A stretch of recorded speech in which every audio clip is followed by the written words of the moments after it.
मागच्या लेक्चरमध्ये आपण त्या ठिकाणी पॅरलल प्लेट कंडेन्सर याच्याबद्दल आपण त्या ठिकाणी काढलं होतं. सिंगल प्लेट असेल तर असणारी त्याची कॅपॅसिटी असेल C=Q/V आणि त्याला जर दुसरी प्लेट तुम्ही पॅरलल ठेवत असाल आणि त्याची आउटर सरफेस जर त्या ठिकाणी अर्थिंग करत असाल तर तयार होणारी कॅपॅसिटी असेल C=Q/V-V'. म्हणून त्या ठिकाणी कॅपॅसिटी काय होते, वाढते. Not only that, without a substantial rise in its a potential, म्हणून आपण त्याला कॅपॅसिटर किंवा कंडेन्सर असं म्हणतो. माझा या ठिकाणी आपल्याला गरज आहे टाइप्स ऑफ कंडेन्सरचे, कंडेन्सरचे प्रकार किती आहेत. आता कंडेन्सरचे प्रकार त्या दिवशी बोलताना आपण म्हणले होते 3 आहेत. एक आहे parallel plate condenser. Parallel plate condenser मध्ये काय असतील, 2 पॅरलल प्लेट्स असतील. 1 plate is being given charge, एका प्लेटला तुम्ही चार्ज दिलेला असेल आणि काय केलं असेल, दुसऱ्या प्लेटची आउटर साइड त्या ठिकाणी अर्थ केलेली असेल, तो पॅरलल प्लेट कंडेन्सर तयार होतो. सिलेंड्रिकल कंडेन्सर असेल तर काय असेल, 2 सिलेंडर असतील. सिलेंडर कसे असतील, कोॲक्सियल सिलेंडर्स असतील, म्हणजे एक आतल्या बाजूला असेल आणि एक बाहेरच्या बाजूला असेल. आतल्या बाजूला जो सिलेंडर आहे त्याला तुम्ही त्या ठिकाणी काय केलेलं असेल, चार्ज दिलेला असेल आणि बाहेरच्या बाजूचा जो सिलेंडर आहे त्याची आउटर साइड तुम्ही त्या ठिकाणी काय केलेली असेल, अर्थ केलेली असेल. त्याला आपण त्या ठिकाणी सिलेंड्रिकल कंडेन्सर असं म्हणतो. त्याच्यानंतर स्फेरिकल कंडेन्सर. स्फेरिकलचा अर्थ स्फिअर असले पाहिजेत. 2 स्फिअर असतील त्या ठिकाणी, कसे असतील, they will be concentric in a nature, दोघांचे सेंटर सेम असतील. They will be concentric in a nature. आतला जो स्फिअर आहे त्याला त्या ठिकाणी तुम्ही चार्ज दिलेला असेल आणि बाहेरचा जो स्फिअर असेल त्याची आउटर साइड तुम्ही त्या ठिकाणी काय केलेले असेल, अर्थ केलेले असेल. अशा पद्धतीने आपल्याला त्या ठिकाणी 3 टाईप घ्यायचे आहेत. कोणाचे, कंडेन्सरचे. म्हणून त्याच्याबद्दल सिनॉप्सिसच्या वहीमध्ये टाइप्स ऑफ कंडेन्सर और कॅपॅसिटर. टाइप्स ऑफ कंडेन्सर और कॅपॅसिटर. नंबर 1 पहिला parallel plate condenser. Parallel plate condenser, त्याच्यामध्ये in this 2 parallel plates are present. 2 parallel plates of which 1 plate is being charged while the outer side or outer surface of other plate is being earthed. Number 2 spherical condenser. त्याच्यामध्ये 2 concentric spheres are present of which the inner sphere is being charged while the outer surface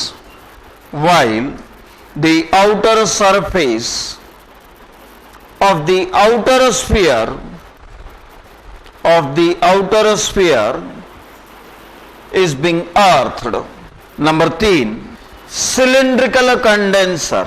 त्याच्यामध्ये 2 coaxial cylinders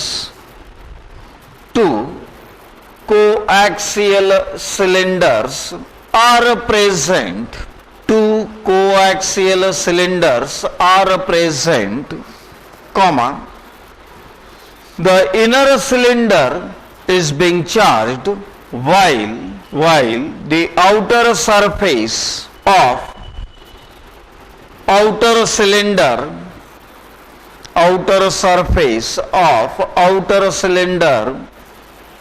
is being earthed.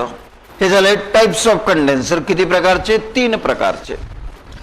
आता याच्यामध्ये आपण चाललोय कुठं, तर parallel plate condenser मध्ये परत एकदा जातोय आणि त्याचे त्या ठिकाणी कॅपॅसिटीचं इक्वेशन आपण त्या ठिकाणी तयार करतोय. आता नॉर्मली पॅरलल प्लेट कंडेन्सर म्हटल्यानंतर काय असेल, तर कंपल्सरी त्या ठिकाणी 2 पॅरलल प्लेट असतील. त्यापैकी एका प्लेटला तुम्ही त्या ठिकाणी काय दिलेलं आहे, युनिफॉर्म पॉझिटिव्ह चार्ज दिलेला आहे. किती आहे, क्यू चार्ज दिलेला आहे. आणि दुसऱ्या प्लेटची त्या ठिकाणी आउटर साइड तुम्ही काय केलेली आहे, तर त्या ठिकाणी अर्थ केलेली आहे. तुम्ही या प्लेटला पॉझिटिव्ह चार्ज दिलेला असल्यामुळं दुसऱ्या प्लेटच्या आतल्या बाजूला काय असेल, equal amount of negative charge काय झालेला असेल, इंड्यूस झालेला असेल. या ठिकाणी ह्या ज्या दो काही प्लेट तुम्ही पॅरलल ठेवलेल्या आहेत, त्या दोन प्लेट मधलं अंतर आहे त्या ठिकाणी स्मॉल डी इतकं अंतर आहे.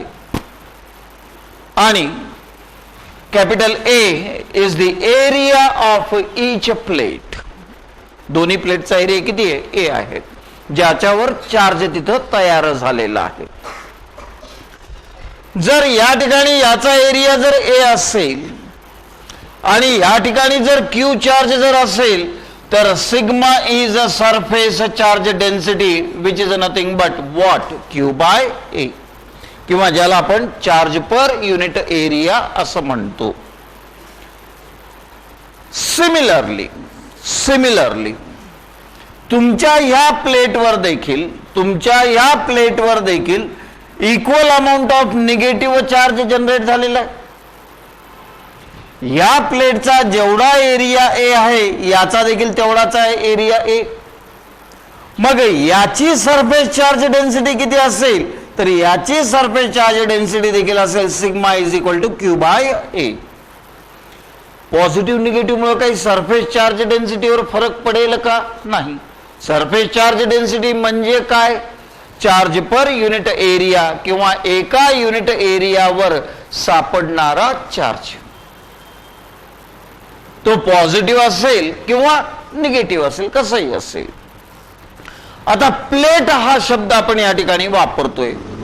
प्लेट म्हणल्यानंतर is it a closed surface और is it a open surface, it is a open surface. जर हा ओपन सरफेस असेल तर त्या ठिकाणी the electrical intensity E1 due to uniformly charged positive plate which is an open surface किती असली पाहिजे, it must be sigma divided by 2 epsilon naught k. एवढी असणं गरजेचं आहे. का बरं, कारण हा सरफेस क्लोज नाहीये म्हणून. समजा जर हा सरफेस एखादा बॉक्सच्या स्वरूपात असता किंवा एखादा क्यूब असता, आतून हॉलो असणार, तर या ठिकाणी इथल्या पॉइंटला असणारी इलेक्ट्रिक इंटेन्सिटी E1 कशी असती, तर E1 is equal to sigma upon epsilon naught K, तेवढीच असती. पण या ठिकाणी हा प्लेट आहे, ओपन आहे, म्हणून या जवळच्या त्याच्या सरफेस जवळच्या P पॉइंटला असणारी इंटेन्सिटी किती असेल, तर E1 is equal to sigma divided by 2 epsilon naught K. आणि पॉझिटिव्ह चार्ज असल्यामुळं ती इंटेन्सिटी E1 कशी असेल, अशी असेल. What is E1? E1 is electric intensity near the positively charged plate inside the condenser. कंडेन्सरच्या आतमध्ये पॉझिटिव्ह चार्ज कॅरी करणाऱ्या प्लेटमुळे असणारी इलेक्ट्रिक इंटेन्सिटी किती आहे, E1. नियम काय आहे, तुम्ही दिलेला चार्ज सरफेस क्लोज्ड आहे का ओपन आहे ते पहिल्यांदा ठरवा. तुम्ही दिलेला चार्ज सरफेस जर क्लोज्ड असेल तर इंटेन्सिटी किती लिहा, sigma divided by epsilon naught K. पण तुम्ही जर चार्ज केलेला सरफेस हा ओपन असेल, क्लोज्ड सरफेस नसेल, त्याच्यामुळे असणारी इलेक्ट्रिक इंटेन्सिटी किती असेल, तर sigma divided by 2 epsilon naught K एवढी असेल. म्हणून E1 ची व्हॅल्यू ती असेल. दुसरी गोष्ट, if E2 is electric intensity, कुणामुळं, due to uniform negative charge present on other plate. म्हणजे दुसऱ्या प्लेटवर जो युनिफॉर्म निगेटिव्ह चार्ज आहे, या निगेटिव्ह चार्जमुळं त्या ठिकाणी त्याच्याजवळ असणाऱ्या पॉइंटला असणारी इलेक्ट्रिक इंटेन्सिटी आहे. इथली सरफेस चार्ज डेन्सिटी किती आहे? सिग्मा आहे. ही प्लेट ओपन आहे का क्लोज आहे? ओपन आहे, क्लोज नाहीये ती. मग ओपन असेल तर इंटेन्सिटी किती पाहिजे? Sigma divided by 2 epsilon naught K एवढी पाहिजे. हा पहिला नियम. दुसरा नियम, हा चार्ज पॉझिटिव्ह आहे का निगेटिव्ह आहे? निगेटिव्ह आहे. पॉझिटिव्ह चार्ज मुळे इंटेन्सिटी अवे जाणारी असते, तर निगेटिव्ह चार्ज मुळे इंटेन्सिटी टुवर्ड्स येणारी असते. म्हणून या ठिकाणी मला म्हणता येईल ही असेल डायरेक्शन कुणाची? तर this is the direction E2. ही E2 डायरेक्शन आहे कुणाची? इलेक्ट्रिक इंटेन्सिटीची. कारण ती कशी आहे? टुवर्ड्स जाणारी आहे. आणि E2 कुणामुळे आहे? तर त्या ठिकाणी दुसऱ्या प्लेटवर असणारा जो निगेटिव्ह चार्ज आहे आणि त्याच्यामुळे आहे. आणि ती देखील किती आहे? Sigma divided by 2 epsilon naught K. मी जर आता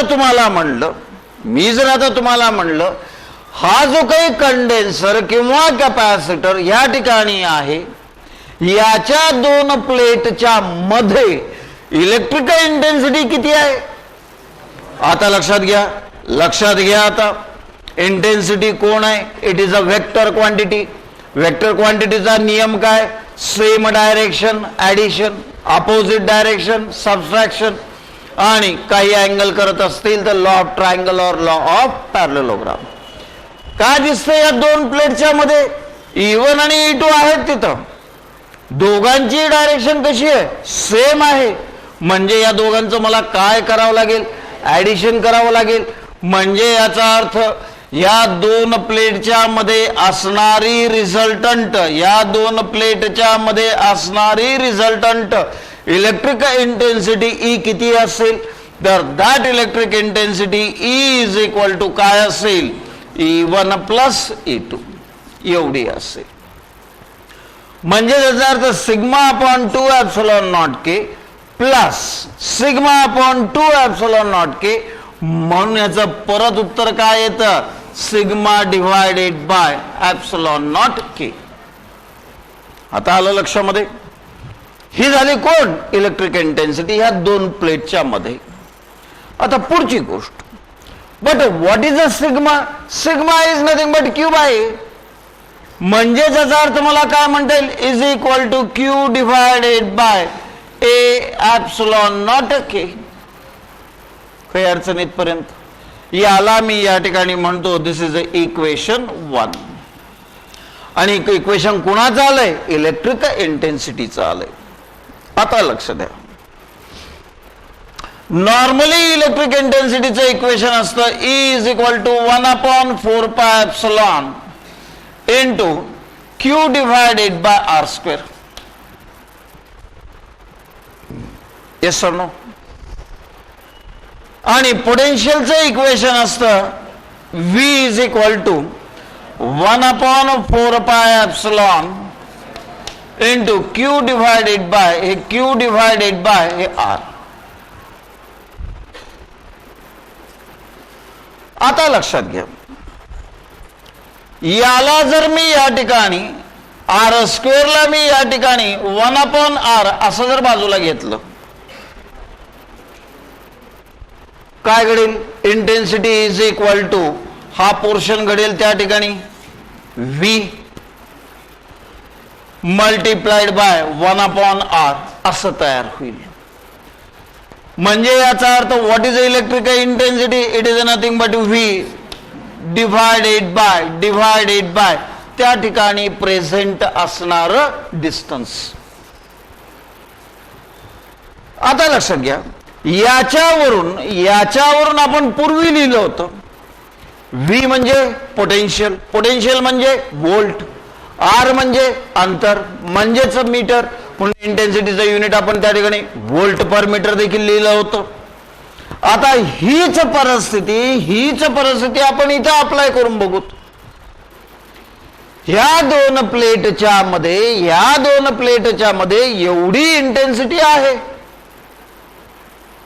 या दोन प्लेटच्या मध्ये एवढं अंतर आहे, मग या दोन प्लेटच्या मध्ये किती पोटेन्शियल आहे? म्हणजे इंटेन्सिटी, पोटेन्शियल, डिस्टन्स यांचा परत एकदा संबंध लिहायचा आहे तुम्हाला. मग मला इथं लिहिता येईल, if E is intensity, V is potential, आणि दोघांमधलं अंतर स्मॉल डी होतं, म्हणून त्या ठिकाणी ई इज इक्वल टू काय येईल? V by D. If V is the potential difference between the two plates and positive charge produces positive potential, negative charge produces negative potential. म्हणून या ठिकाणी रिझल्टंट पोटेन्शियल डिफरन्स काही ना काहीतरी V असला पाहिजे, आणि तो व्ही पोटेन्शियल डिफरन्स जर असेल, दोघांमधलं अंतर जर स्मॉल डी इतका असेल, तर E is equal to V by D, याला म्हणता येईल इक्वेशन 2. इक्वेशन 1 देखील ज्याचा आहे, इक्वेशन 2 ही त्याच आलं. म्हणजे याचा अर्थ मला या ठिकाणी म्हणता येईल, Q divided by A epsilon naught K is equal to V divided by D. मग या ठिकाणी मला म्हणता येईल Q divided by V is equal to, हा V इकडाला हा तिकडे गेला, काय येईल? A epsilon naught K divided by small d. But what does Q by V represents? It represents the capacitance.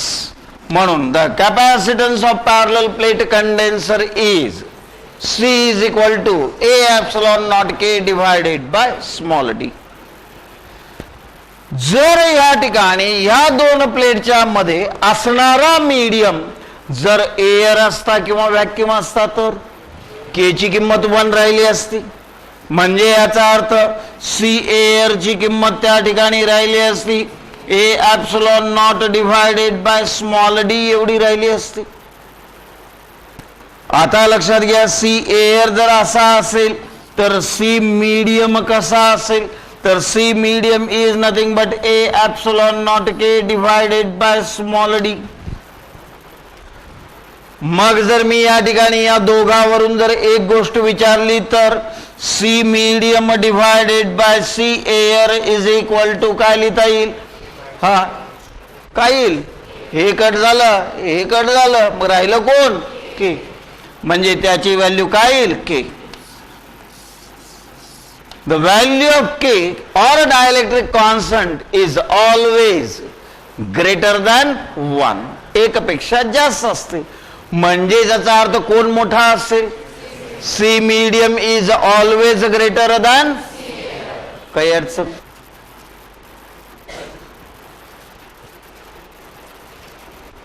झालं? काही अवघड आहे याच्यामध्ये? चला, मेन हेडिंग सिनॉप्सिसच्या वहीमध्ये, capacity of parallel plate condenser.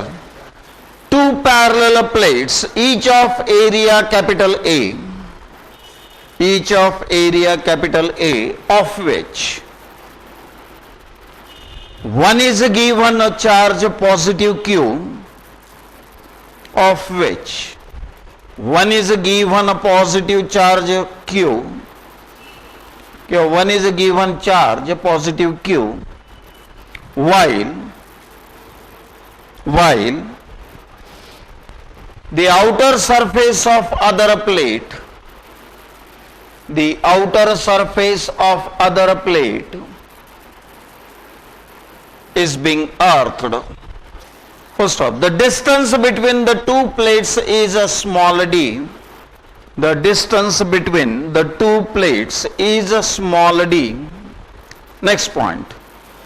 Let E1 and E2 be the intensity, E1 and E2 be the intensity due to positive charge, due to positive charge on one plate, and negative charge on other plate, each having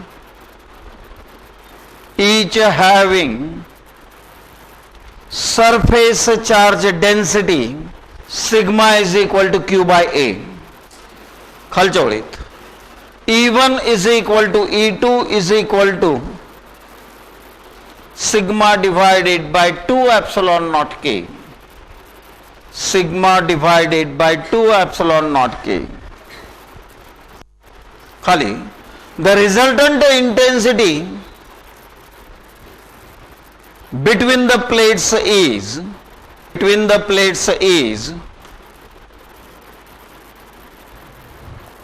E is equal to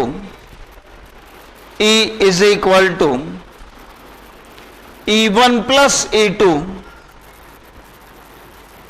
is equal to sigma divided by epsilon naught k is equal to q divided by a epsilon naught k. खाली if V is potential difference between the two plates,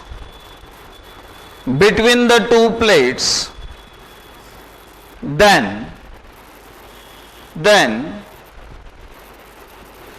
E is equal to V divided by D, V divided by small d. Hence C is equal to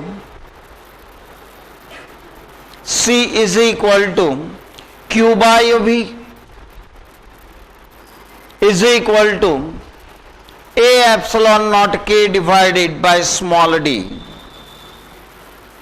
A epsilon naught k divided by small d. त्याच्यानंतर next point, if air is present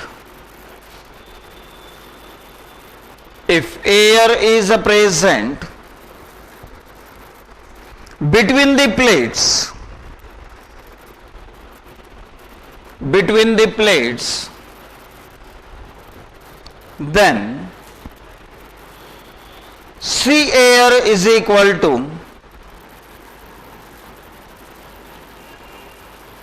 A epsilon naught divided by small d. खाली if a medium is present between the plates, C medium is equal to A epsilon naught k divided by small d. म्हणून last point, hence C medium upon C air is equal to K. C medium upon C air is equal to K, as K is always greater than 1.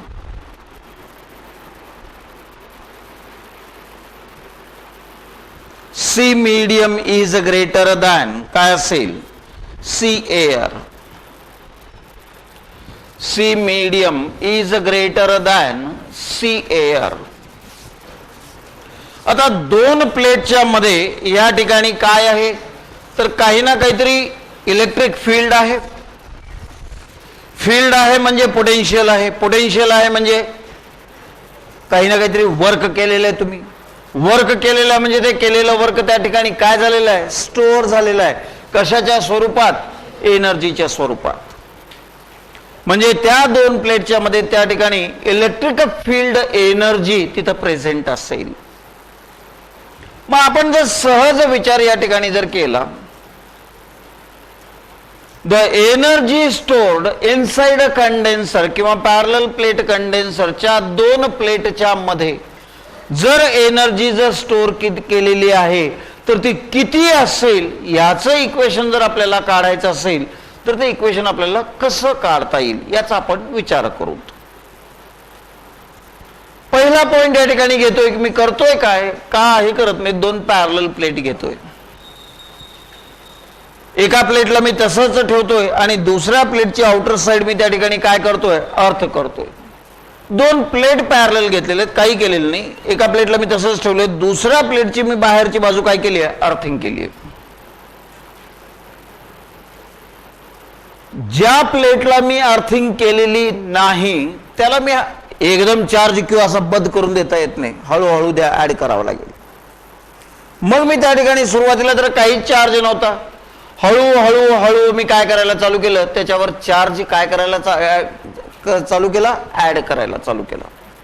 एका प्लेटवर मी positive charge add करत चाललोय. Automatically दुसऱ्या प्लेटच्या inner सरफेसवर काय होईल, negative charge induce व्हायला चालू होईल. आणि तो इंड्यूस झाल्यामुळं त्या ठिकाणी काही ना काहीतरी कॅपॅसिटी असेल. सुरुवातीला चार्ज काहीच नव्हता, म्हणजे क्यूची व्हॅल्यू 0 होती. जर चार्जच नसेल तर तिथं पोटेन्शियल असेल का, नाही. पण जसं मी चार्ज ऍड करायला चालू केलं तसं त्या ठिकाणी त्या दोन प्लेटच्या मध्ये पोटेन्शियल डिफरन्स डेव्हलप व्हायला चालू झाला. आणि करत करत करत करत मी गेलो आणि सगळ्यात शेवटी मी चेक केलं काय, तर सगळ्यात शेवटी त्या ठिकाणी प्लेटवर चार्ज मी दिलेला आहे क्यू एका प्लेटवर. त्याच्यामुळे ऑटोमॅटिकली दुसऱ्या प्लेटवर चार्ज किती इंड्यूस झालेला असेल, -Q. त्याच्यामुळं त्या ठिकाणी त्या दोन प्लेटच्या मध्ये काही ना काहीतरी पोटेन्शियल डिफरन्स डेव्हलप झालेला असेल, ते किती असेल, V. म्हणजे याचा अर्थ आहे final state C is equal to काय असेल, Q डिवायडेड बाय V. याला म्हणतो मी इक्वेशन 1. हे सगळं काही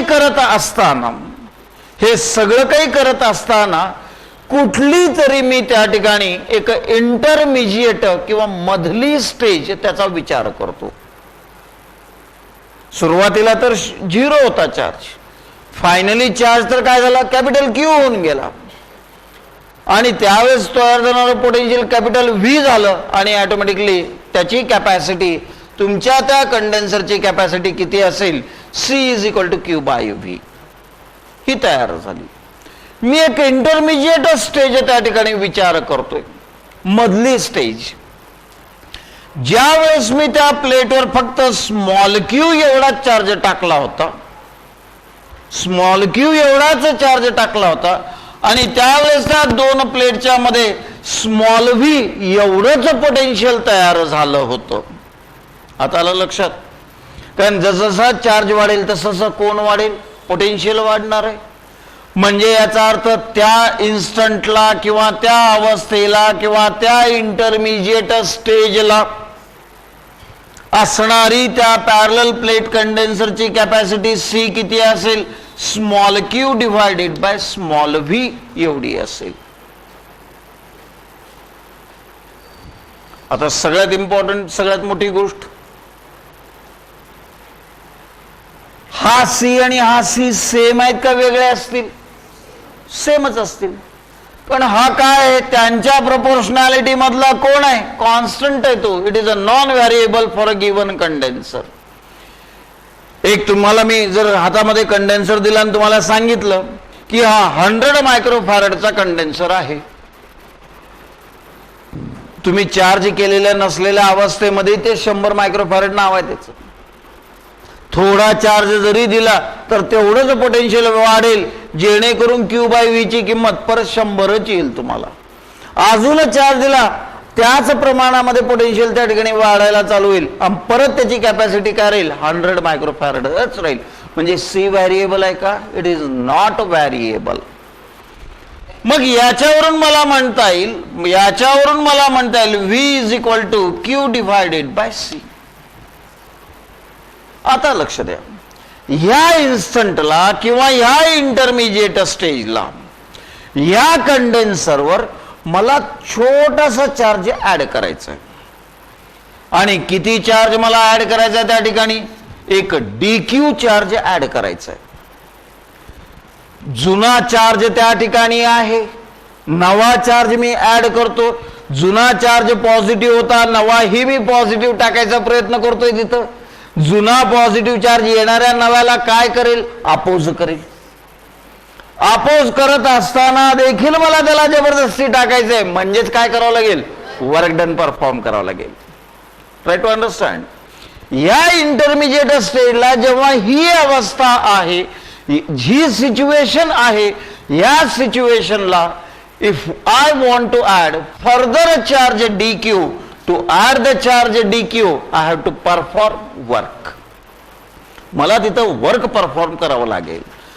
the amount of work done is dw is equal to v into dq. त्यावेळेस असणारं पोटेन्शियल मल्टिप्लाइड बाय चार्ज. आता लक्षात घ्या, v इंटू dq का बरं घेतलं, कारण पोटेन्शियल म्हणल्याबरोबर त्याचं युनिट काय, ज्यूल पर कुलम. dq म्हणजे कोण, कुलम. कुलम कुलम कॅन्सल झाले, म्हणजे v कोण राहिला आता, ज्यूल. म्हणजे हे ज्यूल हा ज्यूल आले बरोबर दोघे. म्हणून कोणाबरोबर गुणाकार घ्यायचा आणि का घ्यायचा हे तुम्हाला युनिट देखील शिकवतं, कोणाबरोबर घ्यायचा. v इंटू dq का घ्यायचा, q इंटू dq का नाही घ्यायचा. q इंटू dq घेतला रे घेतला, क्यूच्या बाजूला काय आलं, कुलंब स्क्वेअर. डाव्या बाजूला काय, ज्यूल. घोडे इज इक्वल टू गाढव होणार आहेत का, नाही. इकडं जर ज्यूल असेल तर इकडेही काय आला पाहिजे, ज्यूलच. मग इकडं ज्यूल येण्यासाठी तुम्हाला काय करावं लागेल, v is what, joule per coulomb. हा कुलम आणि हा कुलम कट होईल, म्हणून ऑटोमॅटिकली युनिट कसं होईल, सेम. म्हणजे याचा अर्थ मला या ठिकाणी म्हणता येईल q divided by c into dq. एवढासा चार्ज ऍड करण्यासाठी मला एवढं वर्क डन करावं लागलं. एवढ्याशा चार्जसाठी जर मला एवढं वर्क डन करावं लागत असेल तर एवढा मोठा चार्ज ऍड करण्यासाठी, कारण टाकतच बसलो होतो ना शून्यापासून कुठपर्यंत, कॅपिटल क्यू पर्यंत, तर एवढा चार्ज ऍड करण्यासाठी मला टोटल वर्क डन किती करावं लागेल. The total work done w is equal to integration of dw. म्हणजे त्याचा अर्थ त्या ठिकाणी इंटिग्रेशन शून्याच्या चार्ज पासून q चार्ज पर्यंत what, q divided by c into dq. c कोण आहे, प्रपोर्शनॅलिटी कॉन्स्टंट. म्हणून कॉन्स्टंट म्हणून त्याला काय करता येईल, बाहेर काढता येईल. म्हणजे याचा अर्थ मला काय म्हणता येईल, 1 by c into integration 0 to capital Q is q into dq. What is the integration of x dx? X square divided by 2. What is the integration of y dy? Y square divided by 2. What is the integration of q dq? आता आलं. म्हणून या ठिकाणी हा 1 by c जशाला तसा q dq चं integration आलं q square divided by 2, कुठून कुठपर्यंत 0 टू कॅपिटल Q. काय करावं लागेल, पहिल्यांदा आता लिमिट सबस्टिट्यूट करावं लागतील. पहिल्यांदा अप्पर मायनस लोअर. लोअर ठेवून काय फायदाच नाहीये त्याचा, 0 डिवायडेड बाय 2 काही अर्थही नाही त्याला. म्हणजे याचा अर्थ काय येईल, 1 बाय c इंटू q स्क्वेअर डिवायडेड बाय 2 हे येईल. यात काय फायदा काय येऊन तरी. c is equal to Q by V जर इकडे घेतलं तर काय येईल, क्यू बाय सी. आता या ठिकाणी काय झालं, क्यू स्क्वेअर बाय सी, याच्यात एक क्यू बाजूला काढला, हा c ठेवला, तर क्यू बाय सी म्हणजे काय लिहू, व्ही. म्हणजे याचा अर्थ उत्तर काय येईल, हाफ क्यू व्ही किंवा half Q square divided by C. त्यानंतर सी ची किंमत जर क्यू बाय व्ही ठेवायची ठरली किंवा क्यू ची किंमत सी व्ही जर ठेवायची ठरली तर काय येईल इथं, हा बघा बर, C square V square divided by C म्हणजे काय येईल, हाफ सी व्ही स्क्वेअर. म्हणजे याचा अर्थ त्या ठिकाणी ऑटोमॅटिकली किती इक्वेशन येतात, 3. One is half QV, another is half Q square by C, आणि तिसरा आहे हाफ सी व्ही स्क्वेअर. हे 3 इक्वेशन्स आहेत कोणाचे? Energy stored in a parallel plate condenser. Right down. Main heading, energy stored in a condenser. Energy stored in a condenser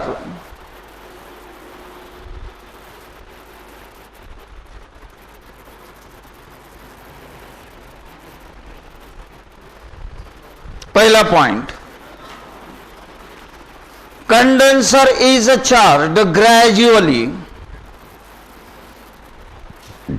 Condenser is charged gradually from 0 to capital Q.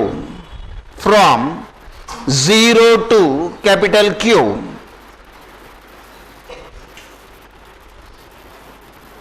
म्हणून समोर लिहा C is equal to Q by V, equation 1. C is equal to capital Q divided by capital V, equation 1. At an intermediate stage,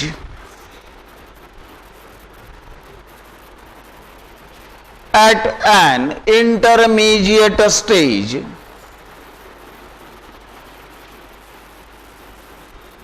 C is equal to small q divided by small v,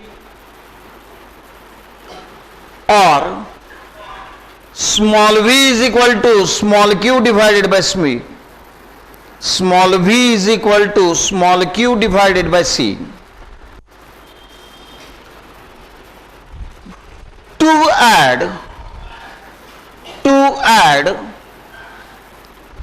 further charge dq,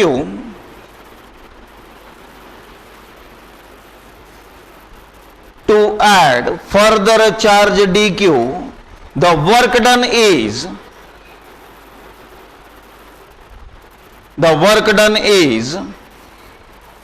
खालच्या वेळी dw is equal to v into dq is equal to q by c into dq. Hence the total work done or energy stored, hence the total work done or energy stored, hence the total work done or energy stored in the condenser is